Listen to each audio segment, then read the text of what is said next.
गहलोत सरकार में कैसे हुआ जेजेएम घोटाला? 5,000 करोड़ रुपए का घोटाला करने की थी तैयारी। देखिए, गहलोत जी तो हर घर नल पहुंचाने का वादा किए थे।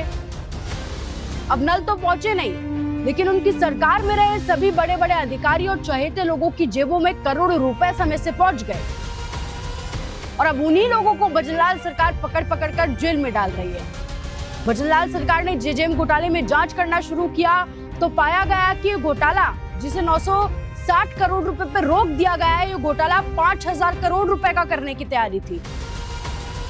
नमस्कार, मेरा नाम है मोनालिका मेड़तवाल, आप देख रहे हैं राजस्थान वन। क्या आपने कभी सोचा है कि जिस योजना का मकसद हर घर तक पानी पहुंचाना था, जिस योजना से राजस्थान की भोली भाली जनता का विश्वास जीता गया, वह योजना हजारों करोड़ों के घोटाले में बदल गई। राजस्थान का जेजेएम घोटाला, जहां टेंडर, फर्जी कागज और सिस्टम की मिलीभगत ने पूरी व्यवस्था को हिलाकर रख दिया।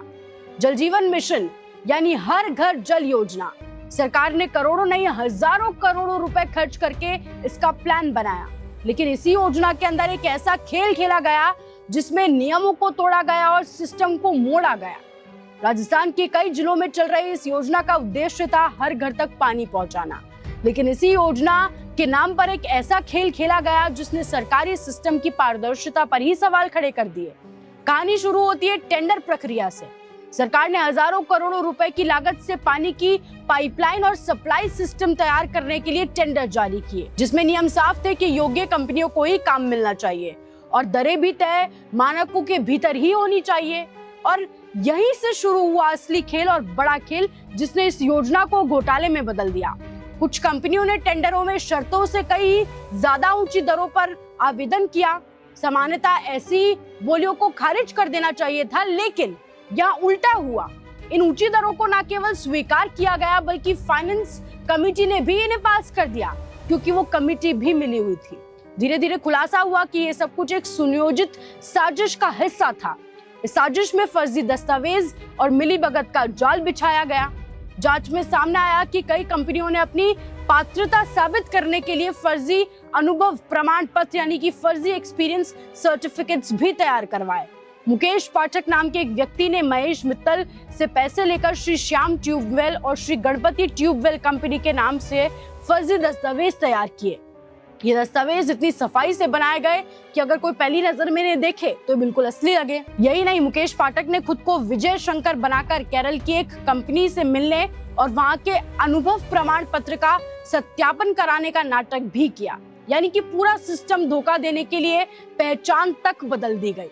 अब सवाल उठता है कि क्या ये सब कुछ बिना अधिकारियों की जानकारी के हो सकता है? फर्जी टेंडर देना, फर्जी एक्सपीरियंस सर्टिफिकेट बना देना, ऊंची दरों पर टेंडर पास करना, क्या ये सारी जानकारियां कमिटियों को, अधिकारियों को, जो बड़े बड़े अफसर इस पूरे सिस्टम में इन्वॉल्व थे, क्या उनको नहीं थी?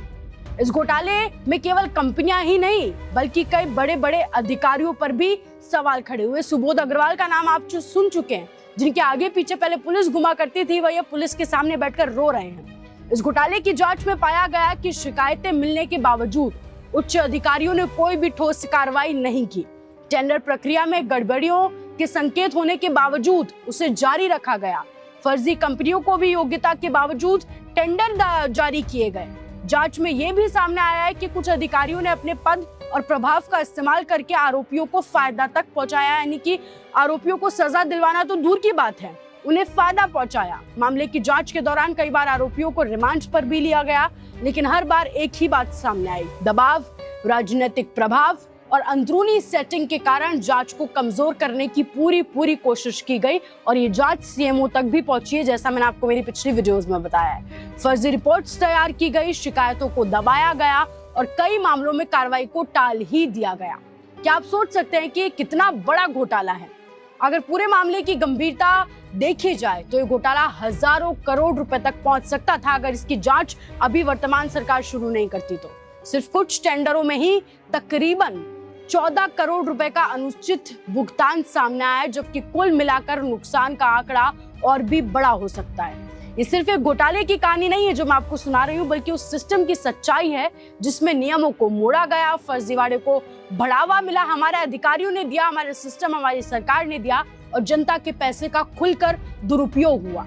ये कहानी मैं आपको इसलिए सुना रही हूँ, ये घोटाले की कहानी आपको बताने का उद्देश्य ये है कि आपको पता चले कि जो पैसा आप टैक्स के रूप में सरकार को देते हैं और जिस सरकार से आप उम्मीद रखते हैं, जो सरकार आपको वादे करती है, आपको आपके सामने बड़े बड़े दावे करती है, आपसे वादा करती है कि आपके घर में, आपके गांव में, आपकी ढाणी में हर घर नल से जल पहुंचाया जाएगा, उस पैसे के साथ ऐसे खेल होता है।